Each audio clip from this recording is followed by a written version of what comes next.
Hi friends, welcome to RST Kitchen World. நம்ம இன்றைக்கி ஒரு சூப்பரான சிக்கன் மசாலா தான் செய்ய போகிறோம். அது எப்படின்றது இந்த வீடியோ சொல்லியிருக்கேன். கண்டிப்பாக நீங்கள் முழுமையாக பாருங்கள். அது என் சேனலில் ஃபஸ்ட் டைம் பார்க்குறீங்கன்னா என் சேனலை சப்ஸ்கிரைப் பண்ணிக்கோங்க. பக்கத்தில் இருக்க பெல் ஐக்கானை கிளிக் பண்ணி வச்சுக்கோங்க. அப்போ தான் நான் போடுற வீடியோஸும் உங்கள் வீடியோ தெரிய வரும். முழுமையாக பார்த்துட்டு உங்களுக்கு பிடிச்சிருந்தா என்னோட சேனலை சப்ஸ்கிரைப் பண்ணிக்கோங்க. இப்போ வாங்க நம்ம வீடியோக்குள்ளே போகலாம்.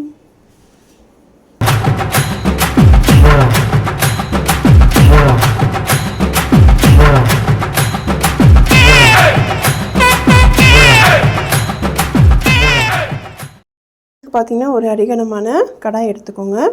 இதில் ஒரு 3 இல்லை 4 டேபிள் ஸ்பூன் எண்ணெய் சேர்த்துக்கோங்க. நான் வந்து நல்லெண்ணெய் சேர்த்துக்கிறேன். 2 பட்டை, ஒரு 4-5 கிராம்பு, ஒரு ஸ்பூன் சோம்பு நான் சேர்த்துக்கிறேங்க. நீங்கள் ஏலக்காய் இல்லைனா பிரிஞ்சி இலை எதாவது சேர்க்குறதுனாலும் சேர்த்துக்கலாம். நான் வந்து இந்த 3 ஐட்டம் சேர்த்துக்கிறேன். இது நல்லா பொரிஞ்சு வரட்டும். நல்லா பொரிஞ்சு வந்ததும் ஒரு 3 வெங்காயத்தை சின்னதாக கட் பண்ணி அதையும் நான் சேர்த்துக்கிறேங்க. சேர்த்துட்டு நல்லா வதக்கிக்கலாம். இந்த எண்ணெயில் நல்லா அது வதங்கி வரட்டும். உங்களுக்கு வெங்காயம் அதிகமாக இருந்துச்சு அப்படின்னா நீங்கள் 2 வெங்காயம் கூட சேர்த்துக்கலாம். நான் ஒரு 3 வெங்காயம் சேர்த்துருக்கேன் மீடியம் சைஸில். இது பார்த்திங்கன்னா இது நல்லா அது வதங்கி வரட்டும். இது ஓரளவுக்கு வதங்கினதும் நமக்கு இதுக்கு தேவையான உப்பு, கொஞ்சமாக மஞ்சள்தூள் அதையும் சேர்த்துட்டு நம்ம நல்லா வதக்கும் போது ரொம்ப ஈஸியாக நமக்கு வதங்கி வந்துடும் வெங்காயம். இப்போ பார்த்திங்கன்னா ரெண்டுத்தையும் சேர்த்துட்டு நல்லா அதை வதக்கிக்கலாம். நான் ஃபஸ்ட்டே பார்த்திங்கன்னா சிக்கனை நல்லா மஞ்சத்தூள் போட்டு நல்லா எல்லாம் வாஷ் பண்ணி வச்சுருக்கேங்க தனியாக.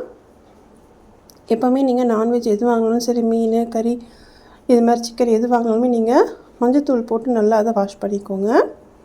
இதுக்கு பார்த்திங்கன்னா ஒரு 2 டேபிள் ஸ்பூன் இஞ்சி பூண்டு விழுதும் சேர்த்துக்கலாம். இஞ்சி பூண்டு விழுதோட அளவுன்னு பார்த்திங்கன்னா 2மே சமமாக தான் எடுத்திருக்கேன். இதையும் சேர்த்துட்டு அந்த இஞ்சி பூண்டோட பச்சை வாசனை போகிற வரைக்கும் நல்லா நம்ம அதை வதக்கிக்கலாம். அடுப்பு பார்த்திங்கன்னா மீடியமில் இருக்குது. ஃபாஸ்ட்டாக வச்சிடாதீங்க. நம்ம இஞ்சி பூண்டு போட்டுட்டு வதக்கும் போது அடி பிடிக்கும். அதனால் கொஞ்சம் மீடியமாக வச்சுட்டு நீங்கள் நல்லா அதை வதக்கிக்கோங்க. இப்போ பார்த்திங்கன்னா இது நமக்கு அந்த பச்சை வாசனை போயிடுச்சு. நான் பார்த்திங்கன்னா கொஞ்சமாக கொத்தமல்லி இலைகள் போட்டுருக்கேன். நீங்கள் வந்து உங்கள்கிட்ட கருவேப்பிலை இலை இருந்தாலும் சரி, புதினா இருந்தாலும் சரி போட்டுக்கோங்க, நல்லாயிருக்கும். இதையும் சேர்த்து நல்லா வதக்கிட்டு இதில் தேவையான அளவு மிளகாத்தூள், நான் வந்து ஒரு 2 டேபிள் ஸ்பூன் மிளகாத்தூள் சேர்க்குறேங்க. இது வீட்டில் அரைச்ச மிளகாத்தூள் தாங்க. அதாவது மிளகாவும் தனியாகவும் சேர்த்து நான் அரைச்சிருந்தேன். அந்த மிளகாத்தூள் தான் சேர்க்குறேன். நீங்கள் என்ன வந்து கடையில் வாங்குறதோ இல்லை வீட்டில் அரைச்சி வச்சுருந்தாலும் நீங்கள் அதை சேர்த்துக்கோங்க. சேர்த்துட்டு நல்லா கலந்துக்கலாம். காரம்னு பார்த்திங்கன்னா உங்கள் இஷ்டம் தான். நான் வந்து 2 ஸ்பூன் போட்டிருக்கேன். உங்களுக்கு காரம் அதிகமாக தேவைப்படுச்சுன்னா இன்னொரு 1/2 ஸ்பூன் கூட போட்டுக்கோங்க. இதை சேர்த்து நல்லா அந்த எண்ணெயில் நல்லா வதக்கி எடுத்துக்கலாம். இப்போ பார்த்திங்கன்னா ஒரு 2 தக்காளி நான் அரைச்சி சேர்த்துக்கிறேன். ஏன்னா நமக்கு இந்த கிரேவி நல்லா வரும், அதுக்கு தான் நான் அரைச்சி சேர்க்குறேங்க தக்காளியை. இது மாதிரி நல்லா அரைச்சி சேர்த்துக்கோங்க. நமக்கு வந்து இந்த கிரேவி வந்து நல்லா வரும். நீங்கள் வெங்காயத்தை அப்படியே சின்ன சின்னதாக கட் பண்ணி நம்ம வதக்கும் போது கொஞ்சம் நேரமாகும், அதுக்கு தான். இப்போ பார்த்திங்கன்னா அந்த எண்ணெய்லாம் கொஞ்சம் பிரிஞ்சு வந்ததும் நான் எடுத்து வச்ச சிக்கனை சேர்த்துக்கிறேங்க. சேர்த்துட்டு இது நல்லா நம்ம கலந்து விட்டுக்கலாம். அதாவது சிக்கன் வந்து எல்லா இடத்துலையும் படுற மாதிரி நம்ம கலந்து விட்டுக்கலாம். சிக்கனை பார்த்திங்கன்னா குக்கரில் போடணுன்ற அவசியமே இல்லைங்க. நம்ம இதிலே வந்து ஒரு 10 நிமிஷம் வேக வச்சு எடுத்தாலே நமக்கு வெந்து வந்துடும்.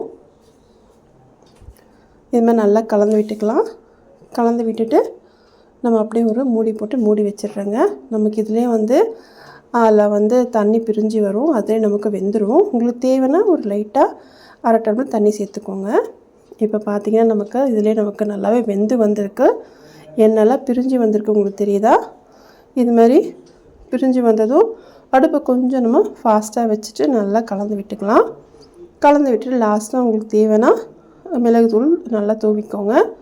மிளகுத்தூள் காரம் இருந்தால் நல்லாயிருக்குங்க. இது மாதிரி தூவிட்டு கொஞ்சமாக கொத்தமல்லி இலையும் சேர்த்துட்டு நம்ம இறக்கிட்டோன்னா சூப்பரான சிக்கன் மசாலா ரெடி ஆகிடும். இன்றைக்கி பார்த்திங்கன்னா புரட்டாசி பிறக்குது, அதனால் நேற்றே எல்லாருமே செஞ்சு சாப்பிட்ருப்பீங்க. நீங்கள் இந்த மாதம் முடிஞ்சதும் இது மாதிரி நீங்கள் ட்ரை பண்ணி பாருங்கள், கண்டிப்பாக சூப்பராக இருக்குங்க.